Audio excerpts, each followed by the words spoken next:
In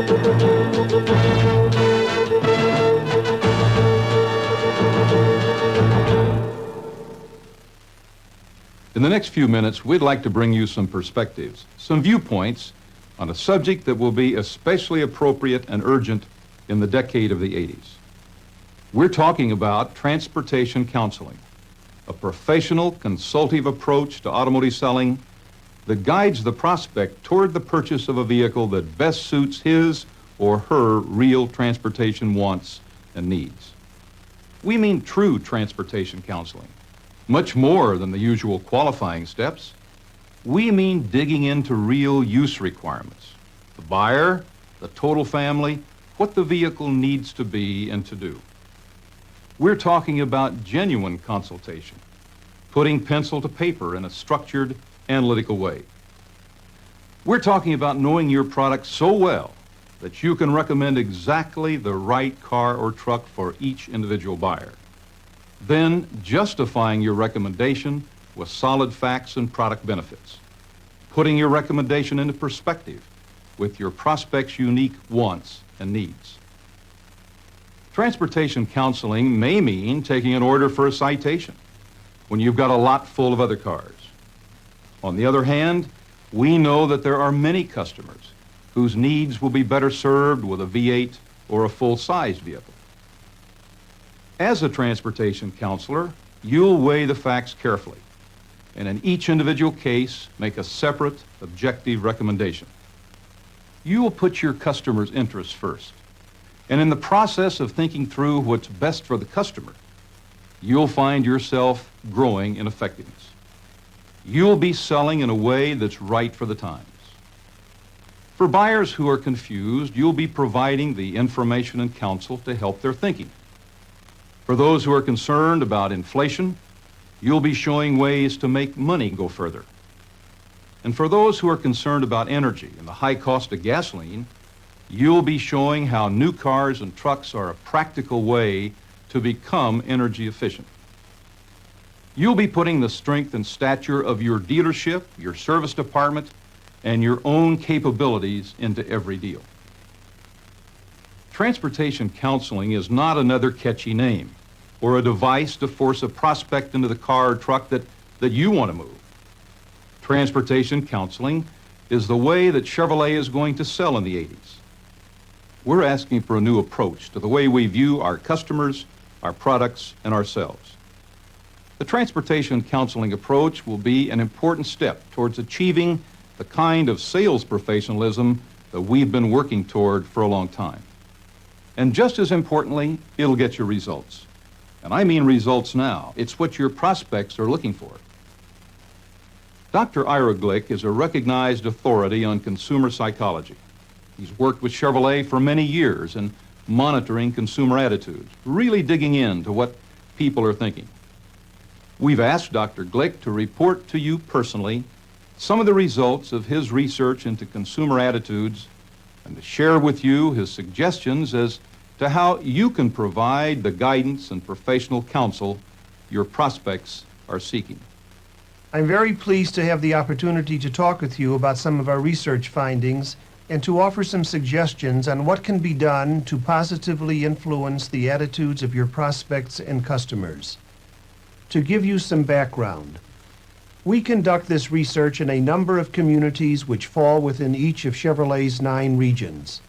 We gather our information through personal, in-depth interviews with a cross-section of men and women, different age groups, different lifestyle categories representing the car-buying public.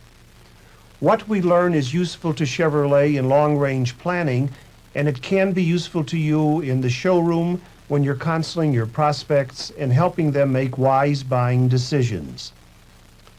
First of all, it's abundantly clear that attitudes are greatly influenced by concerns about the nation's economy, both inflation and recession, by the threat of gasoline shortages, by the reality of constantly increasing gasoline prices, and by the escalating price of automobiles. Our research indicates that the consumer attitudes we're now seeing are not going to change significantly in the first half of the decade, because the root causes are not likely to go away in a hurry. We also learned from our interviews that when it comes to understanding their transportation needs and wants, people are confused and have conflicting attitudes. While they consider an automobile essential to modern-day living, they don't know whether to buy now or to wait. And if they do decide to buy, they are often unsure of what kind of car to get, what size, what make, what model, what optional equipment. It's worth mentioning here that despite all the emphasis being given to smaller size and to fuel efficiency, our research shows that many prospective buyers still perceive certain advantages in owning and driving a larger size automobile. Larger size vehicles are seen as offering comfort, luxury options, roominess, safety, smoother performance, durability, and so forth.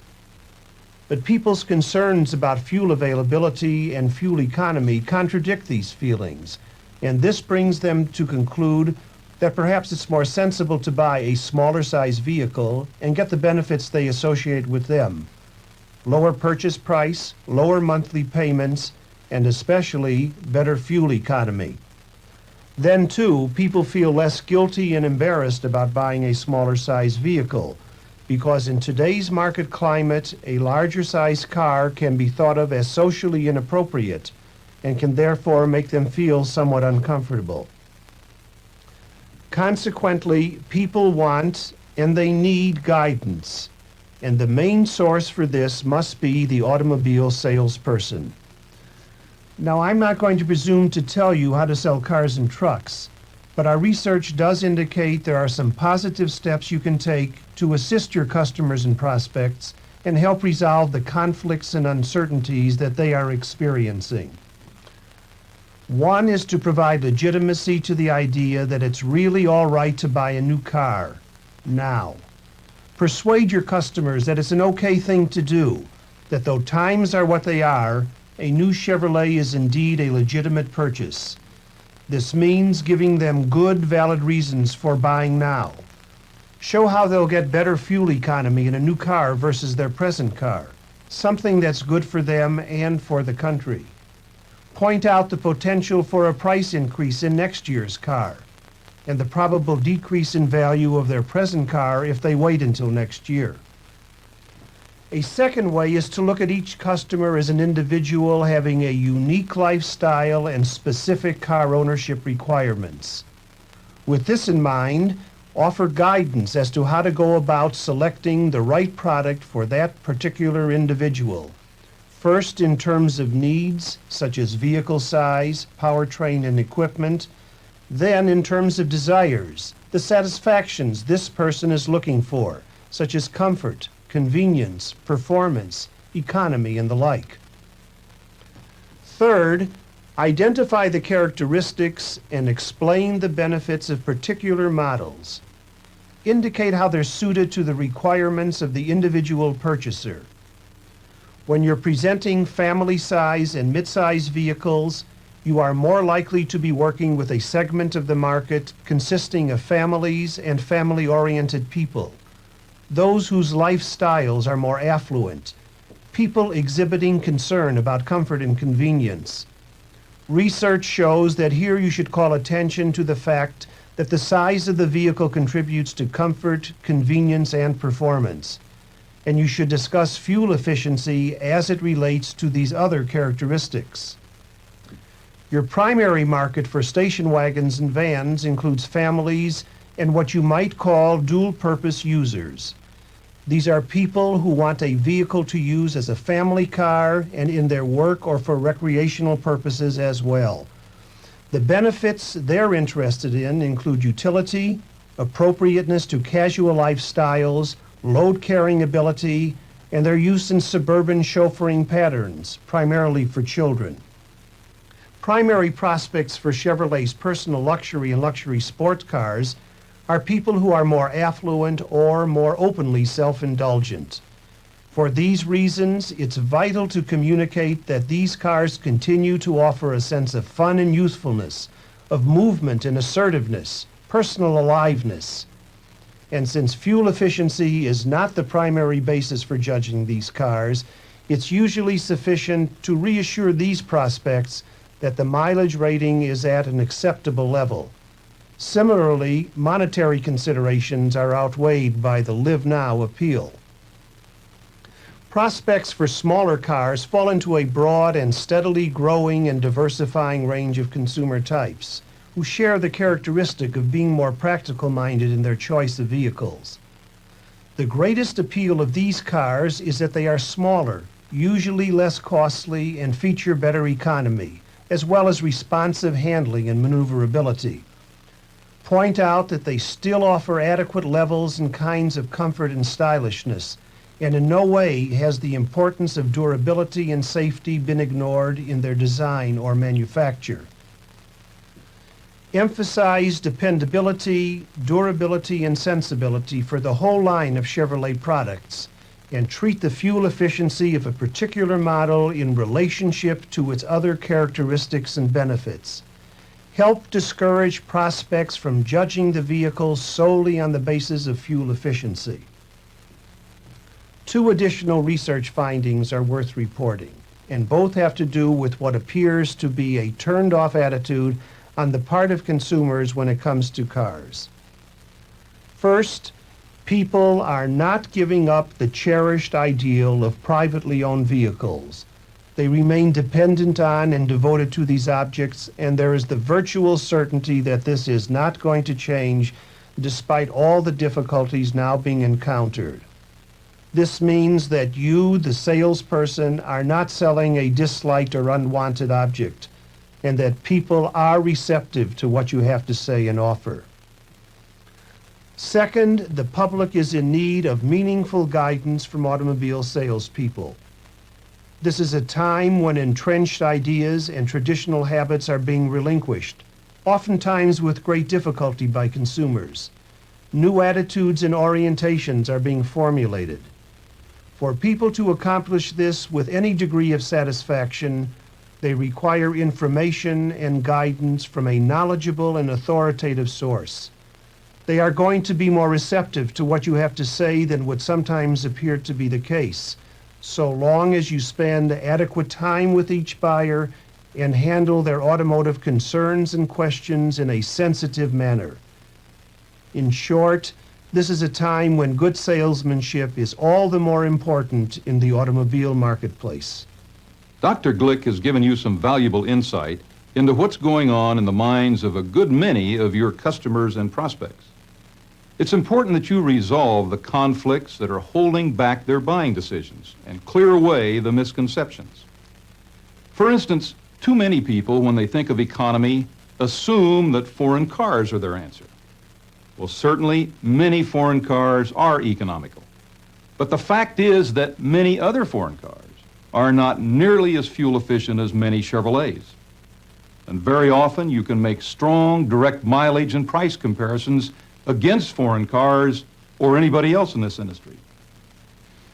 Understanding, comparing, and interpreting our product strengths, being able to match wants and needs to product alternatives is an important part of transportation counseling. In order to do that, you have to understand the kind of thinking and commitment that goes into our products. What makes a Chevrolet, and how we engineer our cars and trucks to meet the transportation needs of the American public. And you have to be in a position to communicate that story to your customers. So we'd like to go behind the scenes of our product development with Chevrolet's Director of Engineering, Lloyd Royce. Here at Chevrolet Engineering, our product philosophy revolves around what we call the 3 V's: variety, volume, and value. Our goal is to provide a broad variety of products in high volume and with recognized built-in value. Now, we begin by analyzing each of our market segments so we can then determine the vehicle preferences and the requirements of each. For example, we know that not everyone wants to drive a small automobile. That's why we make full-size cars and cars in between. That's why we produce vehicles for work, for play, for the sporty type, for the family, and for the individual. However, there is one thing that all of our customers do have in common. They all want to drive an efficient vehicle. And based on the needs and expectations of that customer, that efficiency must encompass the entire product. All of our cars and trucks are efficient for the functions that they were designed to perform. But now the way that we obtain efficiency for each of those is different. For example, in our full-sized automobiles, we got the efficiency by repackaging or downsizing. We got rid of a lot of the exterior size and weight. In our trucks, however, that's not the way we got it. We kept the same interior room, the same full-size pickup bed. The efficient operation in our trucks comes from changes in the technical sophistication that involve the whole powertrain and the entire chassis system. Now let me give you an idea of how important we feel fuel efficiency is in all of our products. For each half-mile per gallon improvement in fuel economy that we've been able to achieve, we spent $1 billion. Now in the automobile business, we're accustomed to talking in billions, but let me put that figure into perspective for a minute. If you take 1,000 $1,000 bills, that's $1 million. You get a stack of money just over 4 inches high. Now, in order to get $1 billion, the stack of $1,000 bills would be over 350 feet tall, the height of a 28-story building. Now, it took a stack of $1,000 bills that tall for each half a mile per gallon fuel improvement in our products since 1974. Now, in just 6 years, GM's fleet average fuel economy improved 79%, 9.5 miles per gallon, and that's tops among all of our competitors, both the domestic and the foreign. We did that while maintaining a full product line with no reduction in the comfort, the convenience, or the value to any of our customers. Now, we know, for example, that although people want fuel efficiency, they don't want to give up air conditioning and other comforts. So what we've done in that case is designed a cycling clutch air conditioning system that consumes energy only on demand, only when it's needed. Now, while our products continue to be increasingly efficient, we are not in the business of simply copying the imports. We're going to meet them head-on in the areas where they are strong, but we're going to continue to refine our own strong points. Items like the pleasability of our vehicles, the quietness, the smooth ride, the excellent handling.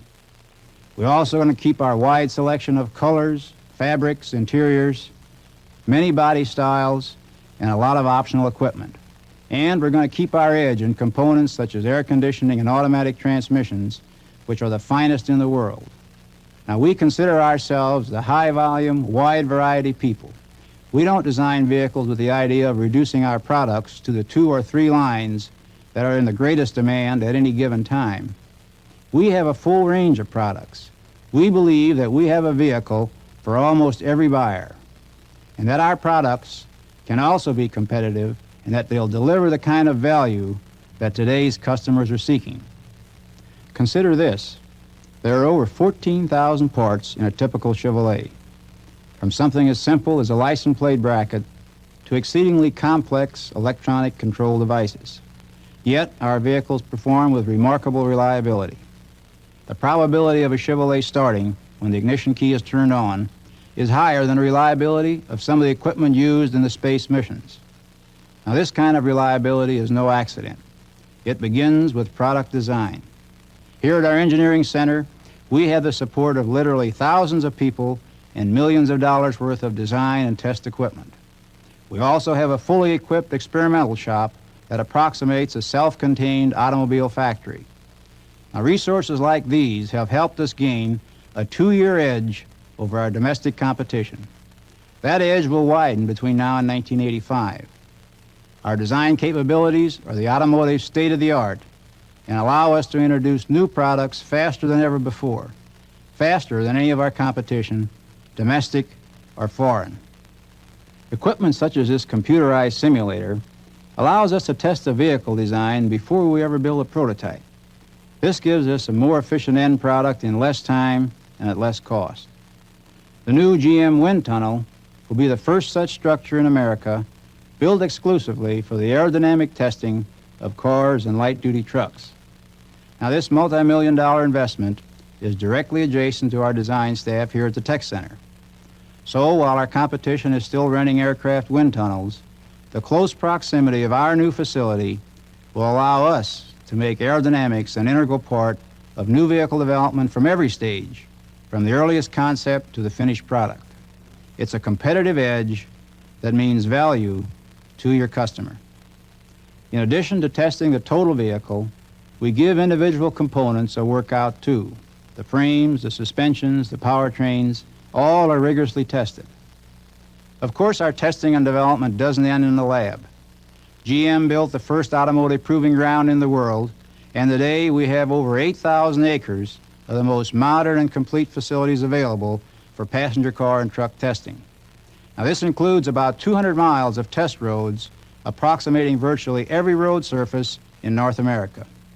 At the GM proving grounds, the prototypes, the pilot models, and the production units are subjected to millions of test miles and individual laboratory tests to confirm the economy, the performance, the emissions, and many other standards. As a result, even the new products that you sell have proven themselves on the road. For example, in this rock cycle test, we subject our transmissions to abuse many times beyond normal customer usage. We do this to assure performance and durability before they go to market.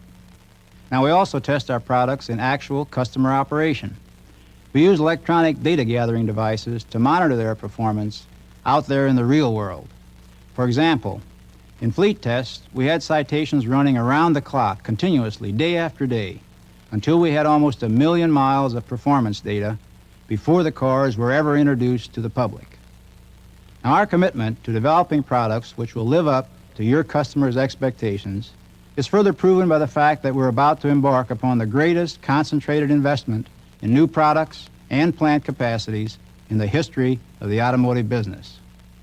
Now, that's something that should make you feel proud and confident, but not surprised.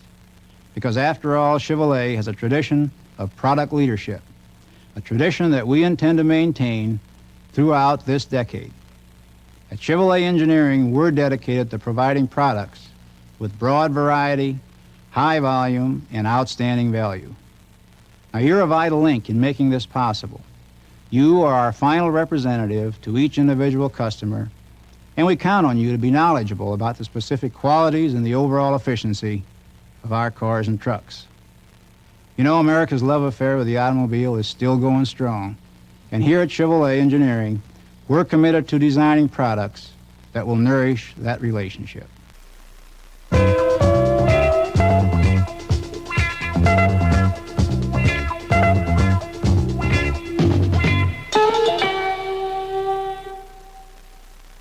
I find customers today are confused. They have all kinds of input about mileage claims. They really don't understand the downsizing of the new automobiles.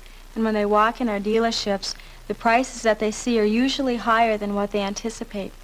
So we really need to help them sort through all this, help them make an intelligent decision, and recommend the vehicle that best suits their needs and wants. People are confused. They're confused between EPA ratings and efficiency. They don't know the difference between the two, and we as salespeople need to show them the difference between EPA ratings and fuel efficiency. We have the downsized cars.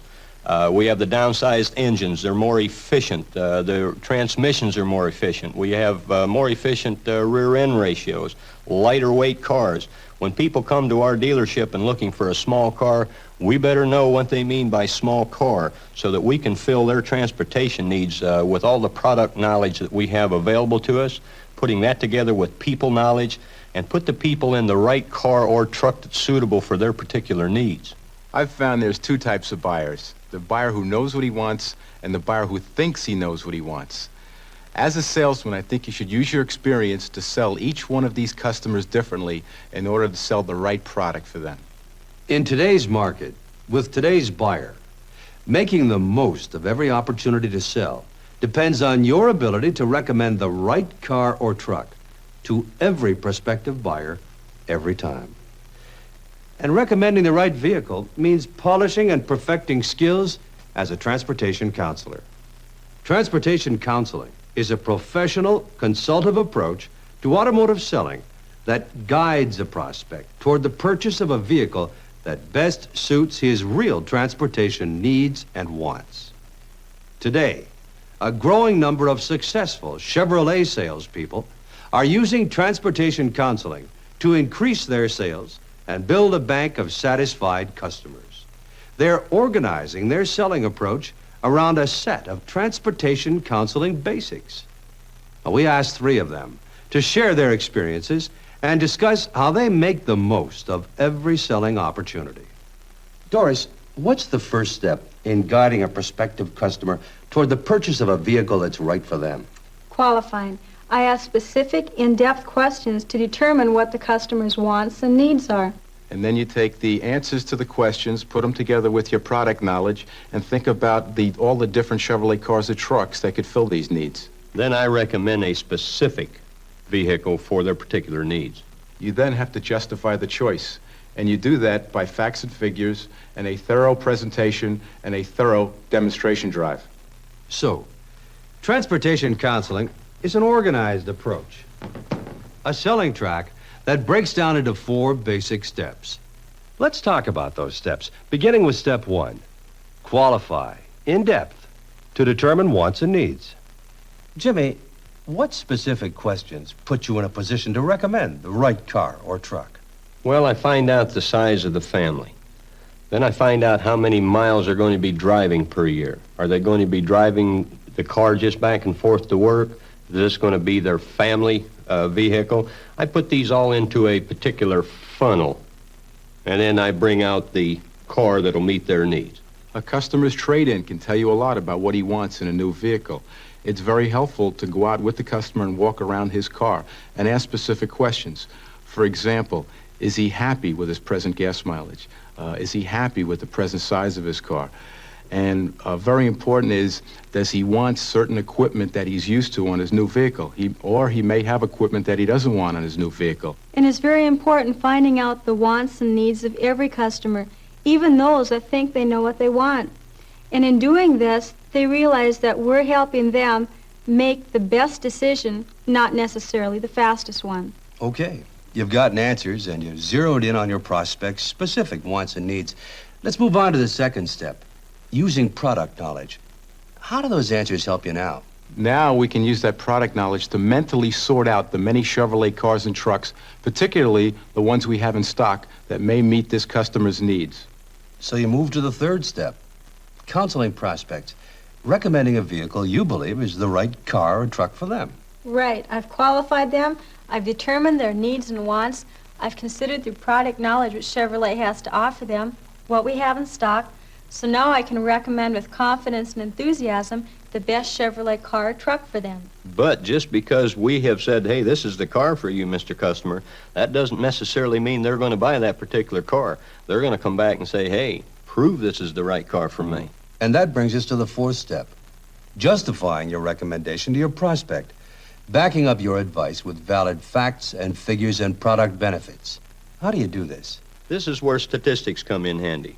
With our car value guides, our truck value books, our EPA rating guides. How about the video center? I find this particularly helpful in my sales. I can show the customers features and values that ordinarily we don't see when we go on a demonstration ride. Another interesting thing with the video center is in a few short minutes we can show customers things that we would normally overlook or take quite some time to explain. It's also very important to know competitive product information. For example, if you have a customer that is looking at a competitive make, you can put facts and figures together with Chevrolet's benefits and advantages and sell them the right Chevrolet for their needs. I think the best way to justify what we're trying to sell the customer is a demo ride.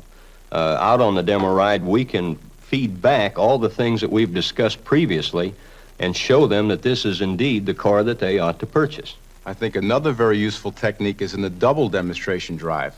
Many times a customer will come in and want a smaller car. So what we'll do, we'll demo that particular vehicle, then come back in and go out in a larger car, which I think will meet his needs better, and then we'll justify that by showing him the benefits and advantages. Following all the steps we've talked about must take time. Yes, it does take time, but that's good. First of all, step by step, we've been gaining the customer's confidence. Secondly, we've allowed them to sort through in their own minds to understand what it is that they really want. We got to remember one thing, that this is a major decision that the customer's making. We need to take all the time that's necessary to see that we put them in the right vehicle.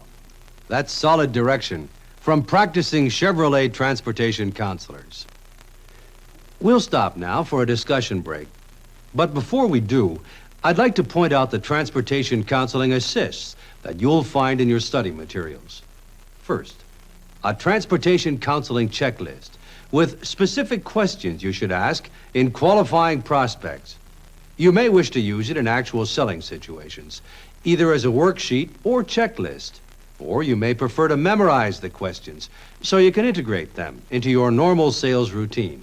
And in your study guide, you'll find additional guidelines you may wish to follow in practicing the 4 basic steps of transportation counseling. Before the break, Frank, Doris, and Jim laid out the basic steps involved in transportation counseling. Now, let's go a step further and dramatize those transportation counseling basics at work in the showroom. These situations feature actors playing the roles of salesperson and customers. Now, you'll probably find that these sales transactions run more smoothly and are more formal than the ones you face every day. But the purpose of the dramatizations is to concisely demonstrate how the 4 basic steps of transportation counseling can be incorporated into a sale. Our first situation is one all of you have experienced recently. Prospective buyers seeking to move down to a smaller car than the one they currently own. These buyers own a '75 Impala and are thinking of moving to a Citation, mainly to get maximum fuel economy. Their children are grown now, and they believe that a full-size car is a luxury they can do without. However, as our salesperson questions his prospects about their wants and needs, he learns that they do some vacation and business traveling. They often entertain their older grandchildren on weekends, and they really enjoy driving their Impala.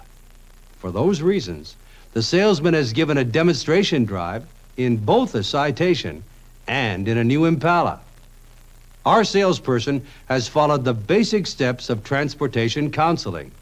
He's questioned his prospects, identified and recommended the vehicle that best suits their wants and needs. Now, he justifies his recommendation. As I was saying earlier, Tom, we're not really convinced we need another full-size car. Citation seems more in line with what we need now. Well, the Citation is a fine car choice, Mr. McHale.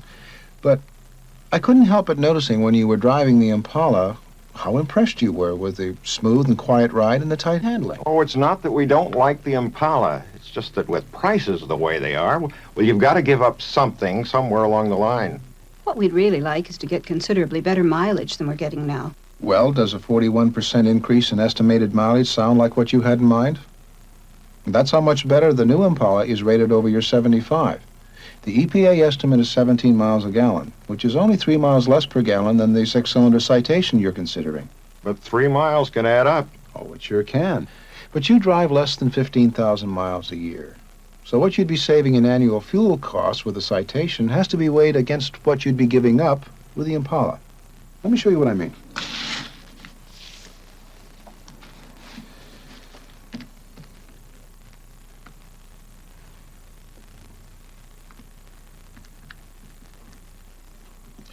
According to my figures, Mr. McHale, you'd be spending about $172 more a year for the Impala, based on 15,000 miles of driving with gas at $1.30 a gallon.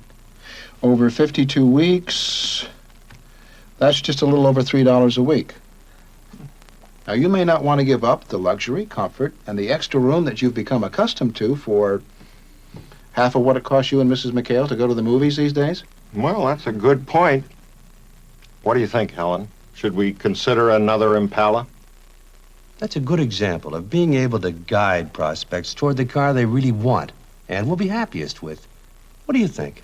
The salesman made a very good point of proving the gas mileage difference between the '75 Impala versus the new Impala and prove to the customer that they do not have to give up luxury for fuel efficiency. Yes, Chevrolet does have a very significant mileage story. We can show prospects, especially those that have trades 4 or 5 years old, that Chevrolet has downsized the cars, gotten better fuel economy, but at the same time inside, they've not sacrificed the room that they're used to. I thought it was very interesting the way that the salesman showed the customer that on the cost of fuel per year on a 15,000 mile situation, that it would only cost him $172 more per year, and he broke it down to a little over $3 a week. Well, at our dealership, I like to break it down on a daily situation, where I can get, say, an older couple in the office saying, hey, for a quart of milk a day, you can drive the Impala over the Citation.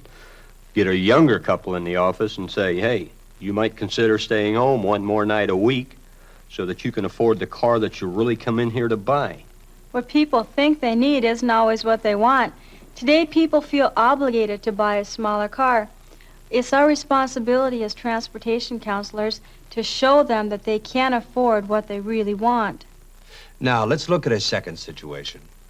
In this case, we have a repeat customer who thinks he needs a smaller engine this time. Our salesman feels that what his customer thinks he needs won't best match up to his intended use for the vehicle. I've about made up my mind to go with a 6 this time, Tom. Well, before you make a final decision, Mr. Easton, I think you ought to seriously consider staying with a V8. I'm not sure that I can afford to. With the price of gas these days, I need something that's more economical to operate. I think I need to go to a 6. Well, you're still in the plumbing business, aren't you? Oh, yes. And you're still hauling equipment from job to job every day? I sure am. Is your business still mostly in the city, or are you getting out to the suburbs these days? Well, it's about half and half, I guess. I still have a lot of customers in town, but I'm getting out into the suburbs more and more. Business is growing. Oh, that's great. About how many miles per year are you putting on your truck these days? 22, 25,000. Well, that's up from what it used to be. Are you using your truck for other things, like weekend trips and vacations? Yeah. We bought a place on the lake a couple of years ago. My wife and I like to go up as often as possible, boating and fishing. Then in hunting season, I usually have some of the guys up. I see. That means that you're probably towing a trailer fairly often. Yeah, sometimes anyway. We take the boat up each trip, and then no furniture and that kind of thing we take up a couple of times a year. Well, Mr. Easton, it sounds to me like you're looking at the right truck right here. This V8, Tom? That's right. It's because of the way you're using your truck. This V8 seems to be a better choice than a 6-cylinder. And in your case, I think you'll want the additional power. Oh, I don't know, Tom. Look, if you're going to keep on with all the hauling and towing that you've been doing, your engine is going to be working to capacity a lot of the time. Under those conditions, Mr. Easton, you need to get the most horsepower and torque for the least amount of fuel consumption. The V8 is designed for that. Its horsepower and torque peak at a lower RPM, which means it doesn't have to work as hard as a 6-cylinder.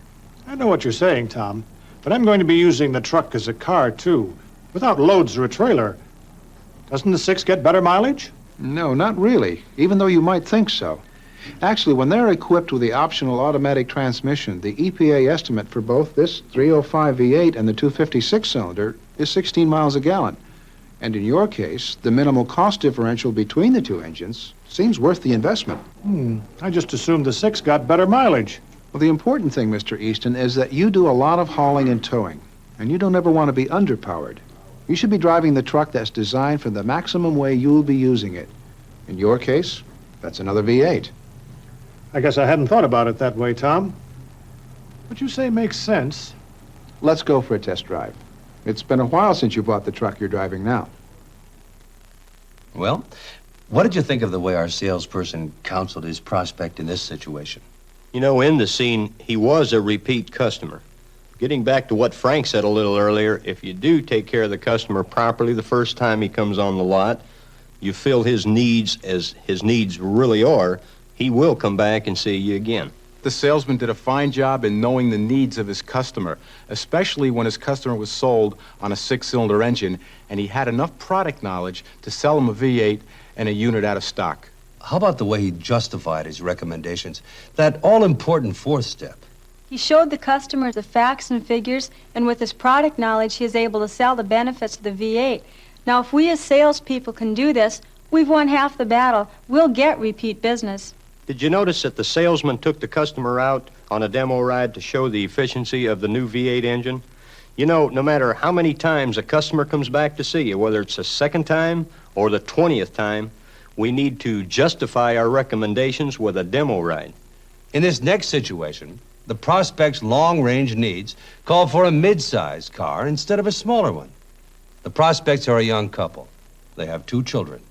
Their present car is a '75 Ford Granada, which they want to trade in on a Chevette.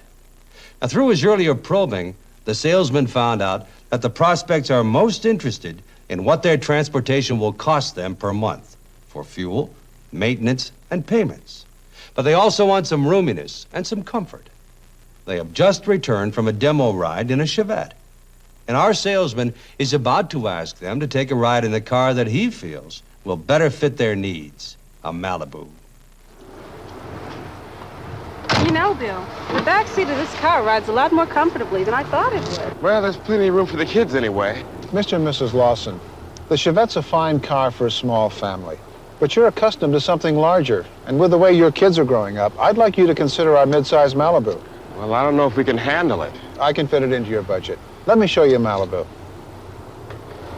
This is our 4-door Malibu. It's a sharp-looking car, and it's a great car for a growing family. I know because I drive one, and there are 5 in my family. Mr. Lawson, you're a 1-car family, aren't you? Right. In that case, the car you buy is the car you depend upon for every driving situation. You need maximum versatility. And you mentioned earlier that you take a family vacation every year. That's right. And Mrs. Lawson, you cart the kids and their friends to school and music lessons and roller skating? Yes. Well, the Malibu has plenty of room for 6 passengers. There's over 16 cubic feet of trunk space, so there's plenty of room for luggage, skates, and all of the things that a family has to carry. What kind of mileage does it get? The EPA estimate for this Malibu is 19 miles per gallon. That's with a standard 6-cylinder engine and the optional automatic transmission. That's better than I thought. But I don't know. I still think the Chevette is about all we can afford. Mr. Lawson, I realize that the cost of a new car is an important consideration. I mean, this is a major investment. And that's why I want to be sure, and I want you to be sure, that you're buying the right car for your situation. But before you make your final decision, let's take the Malibu for a drive. You can see for yourself how comfortably it rides and how easily it handles. And I'm sure I can fit it into your budget. Okay, but it's going to be a tough sale.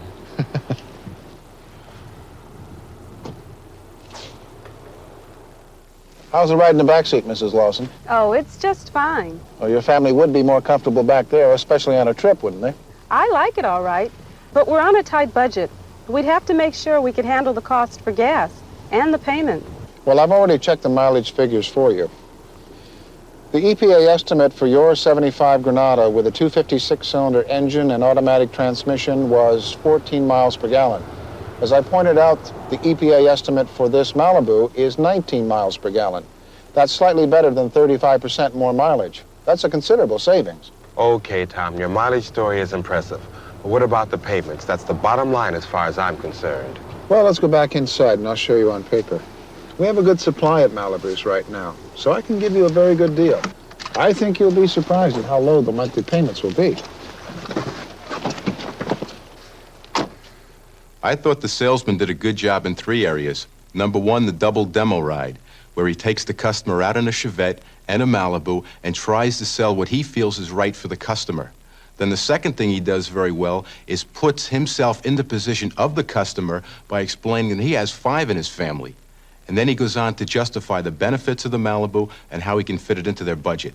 The double demonstration ride was a key factor. Now, the salesman was convinced that the Malibu was the right car for him, and he could have taken the easy way out to sell him the Chevette. But true transportation counseling is taking the time to sell the customer what he really needs. You know, we have customers come in every day to our dealership that are looking for the small economy cars, and I relate stories back to the 1974 crisis, when everybody come on our lot by the tons, bought every small car and every love truck we had on the lot. But you know, it was 30 to 90 days later, they came back for the larger cars. They weren't happy. They compromised, and they knew they compromised. I think it's a similar situation today. They don't have to compromise today if we will put them in the right car or truck today. Now, I had a similar situation happen to me like what we saw in the film. There was a customer that came in driving a mid-sized car, but he thought that he had to go to a smaller car for gas economy. So I took the time with him, tried to sell him a mid-sized car, but he wouldn't take my advice. So instead of losing the sale, I sold him the car that he wanted. I followed up very closely, and 6 weeks later, he came back with his wife and his family, saying that the small car just wouldn't fit their needs as far as riding, as far as handling and comfort, what they were used to. So what I did is went right back to where we started from. I showed them the mid-sized car, demonstrated it to them, and I sold them because that's what they really needed. You know, about 3 weeks ago, I had a young couple come in on the lot. They spotted a beautifully loaded, short wheelbase, four-wheel drive Chevy pickup. Well, when I got them in my office, I found out that the monthly payment was much more than they could handle. By the time they made the monthly payment, the insurance payment, they didn't leave much left over to live on. I showed them some alternatives. They wanted to think about it. They went home, and about 4 days later, they came in with the gal's parents. Well, they thought it was kind of neat that I didn't land them in a truck that they couldn't afford. Well, Mom and Dad put down a healthy down payment. I got the payments where they could handle it. But I guarantee you, those kids will come and see me for many, many years. I think it's very important to sell the customer the correct car in the very beginning, because a year or two from now, when I see that customer again, I just want them to be thoroughly satisfied with the product and keep me in mind when they're thinking of a new vehicle. You've heard it from the professional transportation counselors, and you've seen how it works. High pressure, hard sell automotive sales are a thing of the past. Professional transportation counseling, selling from the customer's point of view, has come of age and will become the way to do business in the 1980s and beyond.